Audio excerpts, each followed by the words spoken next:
നമസ്കാരം. മലയാളി വാർത്ത ഇൻസൈഡിലേക്ക് സ്വാഗതം.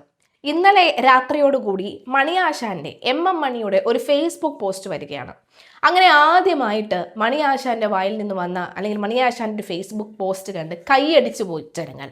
മറ്റൊന്നുമല്ല, ഷിംജിതയെ അറസ്റ്റ് ചെയ്ത് പോലീസ് കോടതിയിലേക്ക് ഹാജരാക്കുന്ന ദൃശ്യങ്ങൾ ഫേസ്ബുക്കിൽ പങ്കുവെച്ചുകൊണ്ട് ഇപ്പോൾ ഏതായാലും വൈറലായല്ലോ, ഇപ്പോൾ നല്ലപോലെ വൈറലായി എന്നായിരുന്നു അടിക്കുറിപ്പ്. തീർച്ചയായും അത് തന്നെയാണ് പറയാനുള്ളത്. ലൈക്കിനും ഷെയറിനും വൈറലാവാനും വേണ്ടി ചെയ്തു കൂട്ടിയ പ്രവർത്തനങ്ങൾക്ക് ഇപ്പോൾ കൃത്യമായി ദൈവം പണി കൊടുത്തു എന്ന് വേണം പറയാൻ. കസ്റ്റഡിയിലെടുത്തെന്നും ജയിലിലടച്ചെന്നും അറിഞ്ഞതോടുകൂടി ആ അമ്മയുടെ മനസ്സിലെ കനലൊന്നും പെട്ടെന്ന് എരിഞ്ഞു തീരില്ല എന്ന് നമുക്കറിയാം. പക്ഷെ എന്നാലും സാധാരണ പല കേസുകളിൽ നിന്നും അമ്മമാർക്ക് കിട്ടുന്ന തിരിച്ചടിയേക്കാൾ ഒരു ചെറിയൊരു ആശ്വാസം ആ അമ്മയ്ക്ക് ഈ ഒരൊറ്റ കേസിൽ നിന്നും ലഭിച്ചു എന്ന്, അല്ലെങ്കിൽ ഇപ്പോഴുള്ള നീക്കത്തിൽ നിന്നും ലഭിച്ചു എന്ന് നമുക്ക് മനസ്സിലാക്കാം.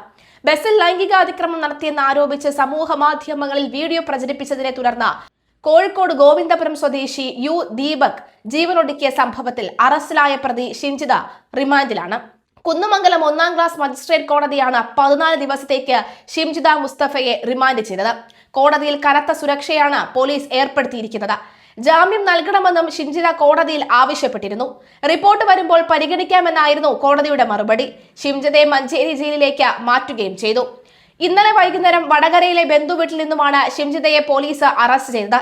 അന്വേഷണ സംഘത്തിൽ ഉണ്ടായിരുന്ന വനിതാ പോലീസുകാർ ഉൾപ്പെടുന്ന സംഘം മഫ്തിയിൽ സ്വകാര്യ വാഹനത്തിലെത്തിയാണ് ഷിംജിതയെ പിടികൂടിയത്. തുടർന്ന് ഇവരെ കൊയിലാണ്ടി താലൂക്ക് ആശുപത്രിയിൽ എത്തിച്ച വൈദ്യപരിശോധനയും പൂർത്തിയാക്കിയ ശേഷമാണ് അറസ്റ്റ് രേഖപ്പെടുത്തിയത്. കേസെടുത്തതിന് പിന്നാലെ ഷിംജിത ഒളിവിൽ പോയിരുന്നു. തുടർന്ന് പോലീസ് നടത്തിയ അന്വേഷണത്തിലെ ഒടുവിലാണ് അറസ്റ്റ്. ഒളിവിൽ കഴിയുന്നതിനിടയിലാണ് വടകരയ്ക്ക് സമീപത്തെ ഒരു ബന്ധുവീട്ടിൽ നിന്ന് ഷിംജിതയെ കസ്റ്റഡിയിലെടുത്ത വിവരം പുറത്തുവരുന്നത്. അന്വേഷണ സംഘത്തിലുണ്ടായിരുന്ന വനിതാ പോലീസുകാരടക്കം മഫ്തിയിലെത്തിയാണ് പ്രതിയെ പിടികൂടിയത്. അതേസമയം കസ്റ്റഡിയിലെടുത്ത പ്രതിയെ പോലീസ് സ്വകാര്യ വാഹനത്തിൽ കൊണ്ടുപോയത് സംശയാസ്പദമാണെന്ന് ദീപകിന്റെ ബന്ധുക്കളും നാട്ടുകാരും ആരോപിച്ചിരുന്നു. മാത്രമല്ല, ഷിംജിത നിന്റെ കെട്ടിയോളാണോ എന്നടക്കമുള്ള മുദ്രാവാക്യം വിളിച്ച് വലിയ രീതിയിലുള്ള പ്രതിഷേധമാണ് അവിടെ നടന്നത്. SIA സത്യത്തിൽ ഈ പ്രതിഷേധക്കാർ വലിച്ചു കീറി എന്ന് വേണമെങ്കിൽ പറയാം. അത്തരത്തിലായിരുന്നു അവരുടെ പ്രതിഷേധം. ആ പ്രതിഷേധ വാക്കുകൾ ഒന്ന് കേൾക്കാം.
സ്വകാര്യ വാഹനത്തിൽ അല്ലെങ്കിൽ കാറിൽ കയറ്റിക്കൊണ്ടുപോകാൻ ഷിംജിതന്റെ കെട്ടിയോളാണോ എന്നായിരുന്നു ചോദ്യം.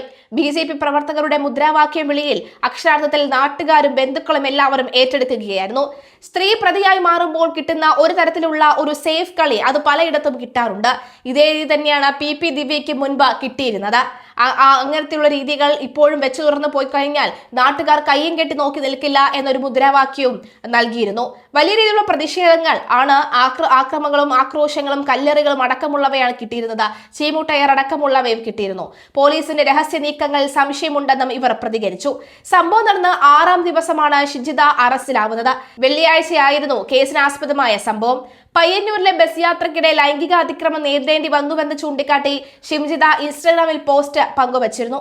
ഒരു ദിവസം തന്നെ ആ വീഡിയോ 23 ലക്ഷം പേരാണ് കണ്ടത്. ഇത് പ്രചരിച്ചതോടുകൂടിയാണ് ദീപക് ആത്മഹത്യ ചെയ്തത്. സംഭവവുമായി ബന്ധപ്പെട്ട് സമൂഹ മാധ്യമങ്ങളിൽ പലതരത്തിലുള്ള വാദപ്രതിവാദങ്ങൾ തുടരുകയാണ്. ആത്മഹത്യ പ്രേരണ കുറ്റം ചുമത്തി ഷിംജിതയ്ക്കെതിരെ പോലീസ് തിങ്കളാഴ്ച വൈകിട്ട് FIR രജിസ്റ്റർ ചെയ്യുകയും ചെയ്തു. പിടിയിലാകുമ്പോൾ മുഴുവനായി കണ്ണു മാത്രം പുറത്ത് കാണിച്ചുകൊണ്ട് ബുർക്ക ധരിച്ചുള്ള വേഷമായിരുന്നു ഷിംജിത ഇട്ടിരുന്നത്. ചൊവ്വാഴ്ച ലുക്കൌട്ട് സർക്കുലറും പുറത്തിറക്കിയിരുന്നു. ഇതിനിടെ മുൻകൂർ ജാമ്യം തേടി ഷിംജിത കോടതിയിൽ ഹാജരായിരുന്നു. ഈ ജാമ്യാപേക്ഷ കോഴിക്കോട് ജില്ലാ കോടതി വ്യാഴാഴ്ച പരിഗണിക്കാനിരിക്കെയാണ് അറസ്റ്റ്. പോലീസ് തിങ്കളാഴ്ച കേസ് രജിസ്റ്റർ ചെയ്തതിന് പിന്നാലെ മൊബൈൽ ഫോൺ ഓഫ് ചെയ്ത ശേഷം ഷിംജിത ഒളിവിൽ പോവുകയായിരുന്നു. ഇവർ സംസ്ഥാനം വിട്ടതായും അഭ്യൂഹങ്ങൾ പരന്നിരുന്നു. ഇതിന് പിന്നാലെയാണ് ബുധനാഴ്ച ഇവരെ ബന്ധുവീട്ടിൽ നിന്ന് പിടികൂടിയത്. ഇക്കഴിഞ്ഞ വെള്ളിയാഴ്ച ബസ്സിൽ അപമാനകരമായ രീതിയിൽ പെരുമാറിയെന്ന് കാട്ടിയാണ് ദീപകിന്റെ ദൃശ്യങ്ങൾ പകർത്തി ഷിംജിത സമൂഹമാധ്യമത്തിൽ പങ്കുവച്ചത്. പിന്നാലെ ഇതിന്റെ വിശദീകരണം എന്ന രീതിയിൽ തൊട്ടടുത്ത ദിവസം തന്നെ മറ്റൊരു വീഡിയോ കൂടി പുറത്തുവിട്ടു. ഇതോടെ മാനസിക സംഘർഷത്തിലായി ആണ് ദീപക് ജീവനൊടുക്കിയതെന്നാണ് ബന്ധുക്കളും സുഹൃത്തുക്കളും പറയുന്നത്. യുവതിയുടെ പേരിൽ നടപടി ആവശ്യപ്പെട്ട് ദീപകിന്റെ അമ്മ K കന്യക സിറ്റി പോലീസ് കമ്മീഷണർക്ക് പരാതി നൽകിയിരുന്നു. ഇതേ തുടർന്ന് കമ്മീഷണർ ഈ പരാതി മെഡിക്കൽ കോളേജ് സ്റ്റേഷൻ ചുമതലയുള്ള DSPക്ക് കൈമാറി. ആത്മഹത്യ പ്രേരണ കുറ്റം ഉൾപ്പെടുന്ന BNS 108 വകുപ്പ് പ്രകാരമാണ് ഷിംജിതയ്ക്കെതിരെ FIR രജിസ്റ്റർ ചെയ്തത്. 10 വർഷം വരെ തടവും പിഴയും ഉൾപ്പെടുന്ന വകുപ്പാണ് ഇത്. പയ്യന്നൂരിൽ ദീപക്കും ഷിംജിതയും സഞ്ചരിച്ച ബസ്സിലെ CCTV ദൃശ്യങ്ങൾ അസ്വാഭാവികമായി ഒന്നും പോലീസിന് കണ്ടെത്താൻ കഴിഞ്ഞിരുന്നില്ല. ബസ്സിനുള്ളിൽ നിന്ന് ഷിംജിത പകർത്തി 3 വീഡിയോ ദൃശ്യങ്ങൾ ഏകോപിപ്പിച്ചാണ് സമൂഹ മാധ്യമത്തിൽ ഷിംജിത വീഡിയോ ഉൾപ്പെടുത്തിയത്. മൊബൈൽ ഫോണിലെ വീഡിയോയിലും ഷിംജിത ആരോപിക്കപ്പെടുന്ന ദൃശ്യം ഇല്ലെങ്കിൽ ഷിംജിതയ്ക്ക് അത് കുരുക്കാകുകയും ചെയ്യുമെന്നാണ് സൂചന. എന്തായാലും ഷിംജിത അതിലൊരു എഡിറ്റിംഗ് എങ്കിലും വരുത്തിയിട്ടുണ്ടെങ്കിൽ അതും പെടും. ആരാണത് ചെയ്തത് നടക്കമുള്ള ചോദ്യം വരുന്നുണ്ട്. എന്തായാലും പ്രതിഷേധം ആളിക്കത്തുകയാണ്. ഏതെങ്കിലും തരത്തിൽ പോലീസിന്റെ ഭാഗത്തു നിന്നും ഒരു മുത്തേ കരളെ പൊന്നെ എന്നുള്ളൊരു നീക്കം ഉണ്ടാവുകയാണെങ്കിൽ തീർച്ചയായും ബന്ധുക്കളും നാട്ടുകാരും ജനം ഇളകുമെന്ന കാര്യത്തിൽ സംശയമില്ല. കഴിഞ്ഞ ദിവസം രാഹുൽ ഈശ്വർ ഈ ദീപകിന്റെ വീട്ടിലെത്തി 3 ലക്ഷം രൂപ ധനസഹായം കൈമാറുകയും ഒക്കെ ചെയ്തിരുന്ന ഒരു സാഹചര്യം ഉണ്ടായിരുന്നു. എന്തായാലും ആളിക്കത്തുകയാണ് പ്രതിഷേധം.